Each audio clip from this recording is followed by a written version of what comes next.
সহজ করে আপনাদেরকে বুঝাই, যেমন ধরুন একটা পরিবারের ৩ জন সদস্য, স্বামী, স্ত্রী আর সন্তান। তাদের সকালবেলার ব্রেকফাস্টে স্বামীর ৩টা রুটি লাগে, স্ত্রীর 2টা লাগে, আর সন্তানের 1টা রুটি লাগে। এখন আমি যদি সমান সমান করে আদল করতে চাই, সবাইকে যদি 3টা করে রুটি দেই, তাহলে স্বামী বেচারার জন্য ঠিক আছে, কিন্তু স্ত্রীর জন্য একটা বেশি হয়ে যায়। আর সন্তানের জন্য কয়টা বেশি হয়?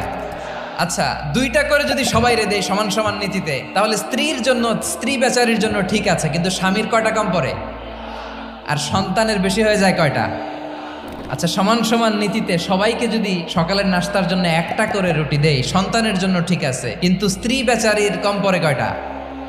স্বামীর কম পড়ে কয়টা? 2টা। আর আমি যদি স্বামীকে দেই 3টা, স্ত্রীকে দেই 2টা, আর সন্তানকে দেই 1টা, তাহলে কারো অপচয় হবে না। যেখানে যার যতটুকু দরকার তাকে সেখানে ঠিক ততটুকু দিয়ে দেওয়ার নামই হচ্ছে আদল। আমরা বুঝতে পারলাম আল আদ শব্দের মানে হচ্ছে ইনসাফ বা সুবিচার বা ন্যায় বিচার।